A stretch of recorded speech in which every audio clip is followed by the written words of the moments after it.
घर की बेटी दाल बराबर। आन्या डांस करने में उस्ताद। एक स्टेप जो वो देख लेती तो हूबहू उसे उतार देती। अरे आन्या बेटा, मेरी बेटी को भी डांस सिखा देना, उसका एनुअल प्रोग्राम है। हाँ आंटी, क्यों नहीं, अब कल शाम उसको भेज देना, मैं सिखा दूंगी।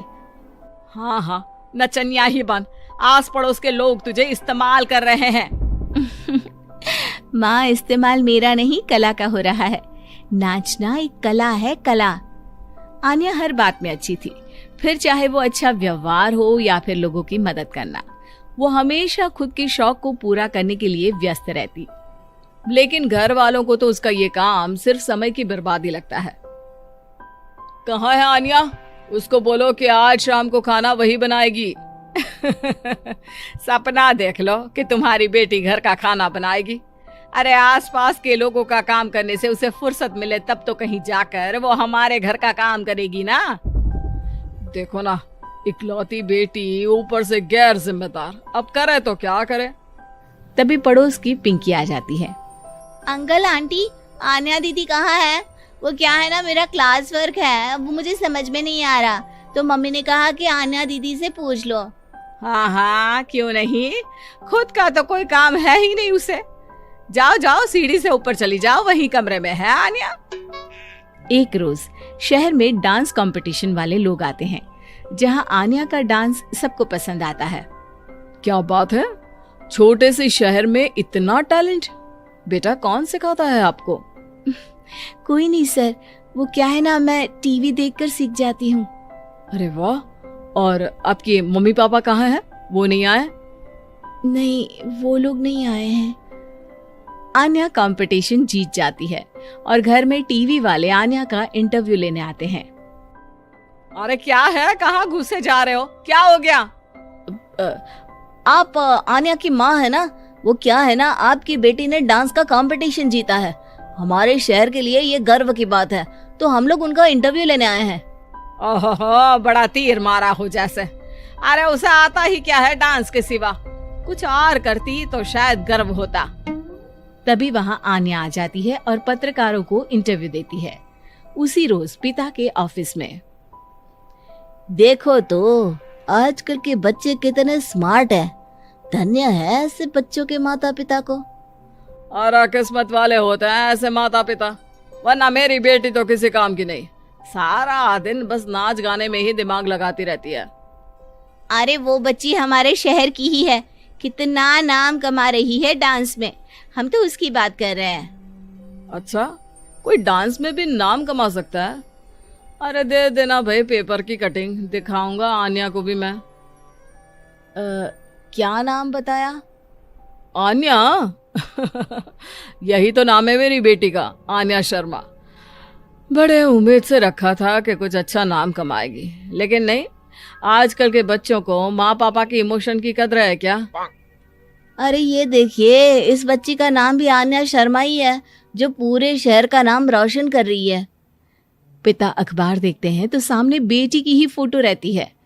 लेकिन ये क्या, जिस फोटो को देखकर हर कोई गर्व कर रहा था, पिता को उस पे कुछ भी खास दिखाई नहीं देता। हमारी ही औलाद है ये, पता नहीं कब कहाँ जाकर नाम लिखवाती है, मुझे तो पता भी नहीं है।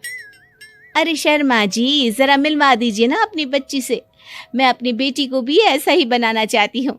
मेरी बेटी को कुछ टिप्स दे देगी करियर को लेकर।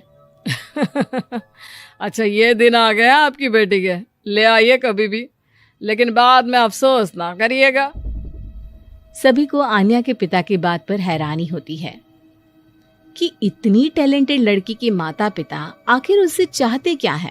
पिता घर आते हैं और माँ से कहते हैं, पता है तुम्हारी लड़की क्या कर रही है, या फिर ऐसे ही व्यस्त रहोगी हमेशा? अरे पता है मुझे, पर आपको कैसे पता चला? अरे कुछ पत्रकार आए थे, पता नहीं कहाँ कौन सा कंपटीशन जीत कर आई है। नजर रखा करो उस पर। तभी वहाँ पड़ोसन आ जाती है, जो पति पत्नी दोनों ही डॉक्टर होते हैं।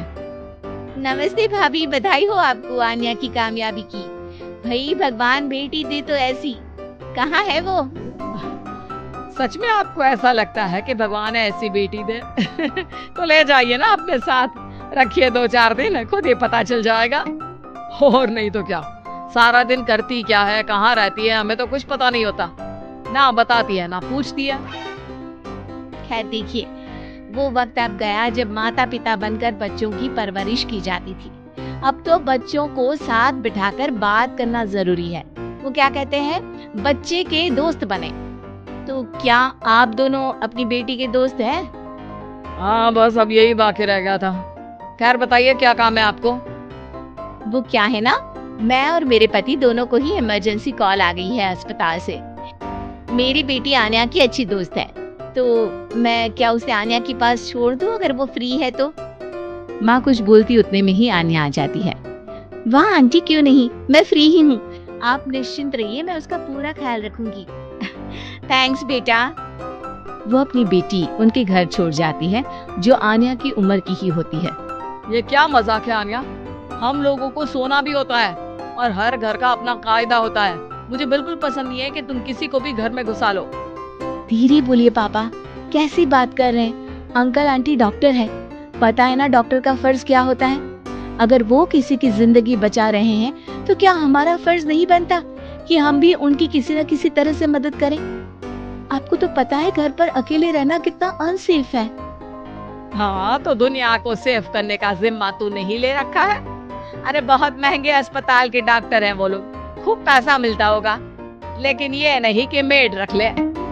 क्या कहती आन्या, कैसे माँ पिता को समझाती कि किसी की मदद करना कोई बुरी बात नहीं है। खैर कुछ महीनों बाद आधी रात को माँ जोर जोर से चिल्लाकर आन्या के कमरे में जाती है। बेटा, बेटा आन्या, पापा के सीने में दर्द हो रहा है, बेटा कुछ कर। हाँ माँ, मैं डॉक्टर को फोन करती हूँ। आन्या डॉक्टर को फोन करती है, लेकिन माँ डॉक्टर को तो आने में काफी वक्त लग जाएगा, मैं पिंकी के पापा को बुला लाऊं? अरे वो नहीं आएंगे बेटा, वो लोग बहुत बड़े डॉक्टर हैं और हम लोगों के पास इतने पैसे भी नहीं है। माँ, मैंने डांस कंपटीशन में जो पैसे जीते थे वो है मेरे पास, आप चिंता न करें, बस पापा का इलाज करवा ले। आन्या के कहने पर वो बड़े डॉक्टर ना सिर्फ आन्या के पापा का इलाज करते हैं, बल्कि उन्हें ठीक करके घर भी ले आते हैं। आज मैं सिर्फ अपनी बेटी की वजह से बच गया। भगवान सबको ऐसी बेटी दे।